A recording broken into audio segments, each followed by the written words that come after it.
All right, everyone. I've got 12:30 p.m. Pacific time, 3:30 Eastern. I want to get started with the presentation. So I'm going to go ahead and leave this slide up here for just a second for anyone that may have some sound issues. I want to make sure that they have an opportunity to check their computer audio and call the 800 number as necessary. So again, welcome everyone. Great to have you, and we appreciate you joining us for this presentation. So I want to go over a couple of quick disclaimers. First of all, what you're about to see today is educational material. The opinions are not necessarily the positions of NRN America, its owners. This program really just reflects our understanding of investments and regulations at this time. So another thing is, as I mentioned, this is for information purposes only. It's not legal or tax advice. Let's make sure that if you have any of those questions, you seek out the correct person or reach out to us and we'll connect you with the right person. And finally, of course, today's speaker is Rick Watson with Protection Point Advisors. I'll be introducing him here shortly. So let's get started. Those of you listening to this as a recording later on, please make sure that you reach out to us if you have any questions. We'll answer them for you.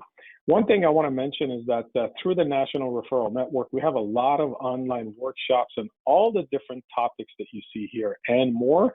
I encourage you to find out more about these webinars and online workshops and attend them. They truly are educational, and that's the foundation of what we do, is educating our clients and educating the base and stepping back. So thank you for attending today. So what we're going to cover today is generating income, alternative investments. We're going to talk about avoiding those retirement asset traps. We're going to cover something called an inflation protected alternative to bonds. You'll see what that is, and that's structured income. And of course, our speaker will be around for any Q&A session that you may have or any questions that the audience may have. One thing we always share is that the elements of financial success include investment management, financial planning, retirement planning, estate planning, tax planning, financial literacy, college planning, insurance planning, alternative investing, which is what we're discussing today. But the key, as always, is to make sure that all of them work together to create total asset protection. That truly is the key to the elements of financial success. And I can't think of anyone more qualified to take us through this portion of the presentation on structured income than Rick Watson. Rick's got the credentials that you see here on the screen. I'm not going to run through all of them, but on top of that, he's the founder of Protection Point Advisors with about, I'm going to age him, 30 plus years of experience in the financial industry. And he's built a firm that's focused on results. So with that, I want to turn it over to one of the founders of Protection Point Advisors, Rick Watson. Rick, are you there? I am. So just a little bit about my background so you know who's talking to you. I grew up in finance. My dad was an upper yuckity-yuck for one of the major national financial firms. And I worked for that company for 18 years, wrestling with commissions and sales quotas and how it polluted the relationship with clients. And it got so difficult to resolve whether I was doing something for my reasons or for my clients' reasons. I remember telling my dad it cost me my pension to leave, but that's what we were going to do. And so we went out on our own to resolve to be something different. I think the financial industry needs to change. I love pulling back the curtain, showing new things that maybe a lot of folks don't know about. And we have a great firm with great advisors, and we work to be a really good home for them. So let's go ahead and talk a little bit today about structured income and what that is and how to create income and all that. So we often hear, what's going on with the markets? When we hear that question, usually there are things like inflation concerns in the background, or maybe they're trying to figure out how they're going to generate income and they're worried about the markets bouncing things around. Really, the question is about worry more often than not. And the answer is diversification. And we all have heard about diversification. We're going to go a lot more into that today. I think it'll make more sense. So structured income is a concept that we came up with, and I want to just explain what it is for a minute. It's an income investment that targets a return of between 5 and 7% while also focusing on minimizing risks. So it makes an excellent partial replacement to bonds or dividend stocks in someone's portfolio. Let me give you an example of what I mean by that. You start somebody out and they have some stocks, that's the green there, bonds in the blue, and cash in the red. And if they're really being sophisticated, they might have some dynamic allocation things, some defensive strategies that basically rotate to defense if the market does something that we didn't expect it to. But where I think there's a lot of advantage to be had is through this concept of structured income, which further diversifies the portfolio. What we want is protections built into the portfolio, and one of those protections is something like 5 to 7%. We don't really have to worry about it very much. It creates better diversification. It creates this defense against market volatility, and it also can hedge against inflation. And again, we're looking for something that has consistent income, 5 to 7%. So I hear people say this all the time, I'm already diversified. And then I'll say, well, what are you doing? And they'll say, well, I've got stocks and bonds. Okay. Maybe somebody else says, no. I've got stocks and bonds and I've got some other investments like ETFs, mutual funds, bond funds, and annuities. Would you be diversified if you had some of each of these? And my answer would be, well, not exactly. You're partially diversified.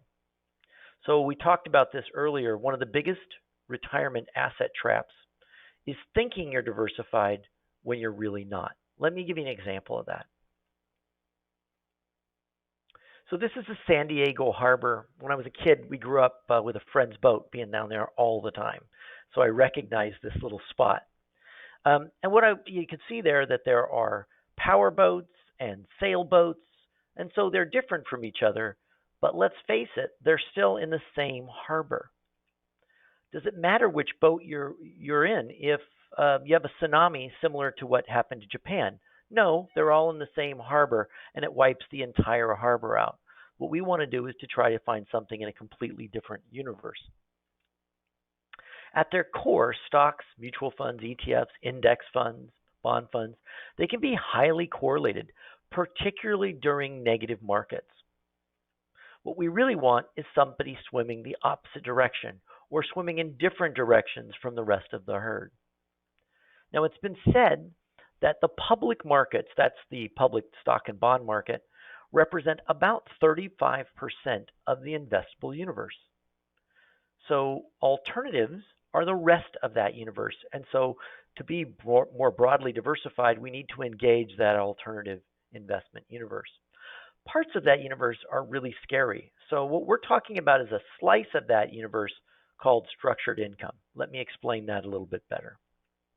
So there are speculative and risky and volatile parts of the alternatives universe, and those would be things like commodities, oil, gas, whatnot, right? There could be hedge funds or managed futures. They do serve a place in someone's portfolio, but let's face it, they're not for the faint of heart. Or there's also these fairly conservative pieces. And this would be like a fully rented apartment building with low debt. And this would fall into that structured income area. Now, in the past, individuals had a difficult time accessing alternative markets, and there's lots of reasons for that. The minimums are often high. We'll talk about that here in a minute. The risks are difficult to quantify. Watch the guy going off the cliff. And there's also poor access to liquidity. Let me give you more of an example. So where a lot of us are familiar with apartment buildings or commercial buildings, those would be part of, as I mentioned, structured income. But the problems are that the buildings are costly. There's a risk of default. There's all these different risks, timing and maintenance and tenants and blah. It's crazy, right? And not to mention who has enough money to buy an apartment building or a commercial building. So when we get into structured income, we're going to focus on two areas, debt and real estate. Now, debt are loans to institutions secured with assets such as real estate or equipment, i.e., if you don't pay us back, we're going to take your real estate or equipment. And then you've got real estate, and that's money invested in real estate in smaller packets. So you don't have to buy this giant building. You can buy smaller packets of that building and maybe buildings in other cities and in other types of buildings. So let's look at debt offerings for a minute. So you've got a bunch of individuals, and what they do is they pool their money together and they create a debt fund, or they invest in a debt fund. And those are just loans to corporations. These loans to corporations might have something like the warehouse of that corporation as collateral. You don't pay us back, we take your warehouse. So that warehouse or that loan produces monthly and quarterly income, and that goes back to the investors in the form of dividends. Make sense? The advantages are that you get stable potential income, a really low correlation to the stock market, regular limited liquidity dates. So these things are not always super liquid. They have regular dates that they have access. You could have access to your money. But it really helps with diversification, and you know your share price regularly. Who's this for? Well, somebody who wants stability and income. It's not for you if your focus is growth. So let me show you what I mean by that. It's kind of like a milk cow, right? It's not we don't care about the price of beef. We just want the milk consistently. That's why we got it in the first place. So if the value of those things go up and down, we don't care so much. Really all we're doing is pulling the milk off of. All right, so let's compare this to something like real estate. And when I talk about real estate, I want to talk about modern equity REITs. The REITs, meaning real estate investment trusts. Now, in the past, REITs or these real estate investment trusts were such that you might put your money in there and get tied up for, say, 10 years. The modern ones aren't like that. Typically, they have much better liquidity. We'll talk about that here in a minute. Same thing, right? Same group of people. They decide to pool their money. They buy a bunch of buildings together. Those buildings appreciate in value, and they also get the rents off those buildings, and that produces dividends. The advantages are they can participate in the real estate growth, and they get the potential income. They have a low correlation to the stock market and diversification. Who's this for? Well, for someone who's a little bit more risk tolerant. And the reason is because the real estate itself is going to fluctuate in value a lot more, even though the income can be consistent. They want growth and income. It's not for you if you don't want the risk of owning real estate. What I like to think of it is it's a combination of a milk cow and a beef cow, right? In one case, we just want the income, but we also want to see the growth of the herd. Okay, to summarize, debt funds offer stable potential income, likely only to produce dividends, low correlation to the stock market, and modern equity REITs, the potential for real estate growth, appreciation, and income, regular limited liquidity and pricing, and low correlation to the stock market. So let's go in a little bit further here. So why doesn't the industry talk more about this structured income?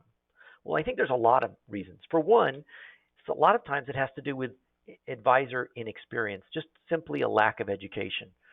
I mean, they're focused on that 35% of the industry, not on the 65% that's also there. Firms also limit a lot of firms will limit exposure to other investment classes. They give them, say, I know a number of firms, you're only allowed to invest in American funds, and you're only allowed to use stocks and bonds.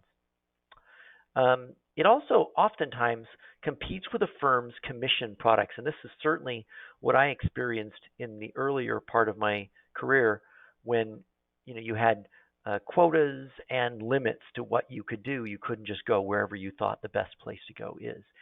It's an important question to ask your advisor to find out what their limits are so you know where the information starts to become biased. So let me give you an example of structured income options. And this is some things that we do specifically, but I know a number of other firms have access to it. So private placement examples. So what these are is these require paperwork. This is where we literally do it directly with a company, and you get your statements directly from the fund as well. You get monthly and quarterly liquidity. And generally what we get here is a higher yield. And I'm going to give you some examples of this right now. So this is an example, without identifying the offering, this is an example of what is sitting on our sort of bench right now. These are the yields that we would expect to see. Now, there's no free lunch, so it talks about where they are. Real estate equity versus bridge debt, which is debt, right? Real estate debt and so on. And then liquidity. So the more liquid something is, the lower the yield typically, and the less liquid, the longer the yield. You can see that 12 to 14% that everybody gets excited about. Well, in that scenario, you might not be able to touch your money for 5 years. So the other thing that's similar to what I just showed you in private placements is interval funds. And interval funds can trace the same sort of area, debt and real estate, but it's sold more like a mutual fund with a ticker. What's nice about that is your broker could just buy them. They have almost all of them have quarterly liquidity, so that's pretty consistent. But they're much easier to buy, and typically we see lower yields here. So you'll see the yields are just a little lower, right? Invested in much the same things, and of course, only quarterly liquidity. So with this, I'm going to pass this back over to Patrick, and he's going to continue on. Patrick? Perfect.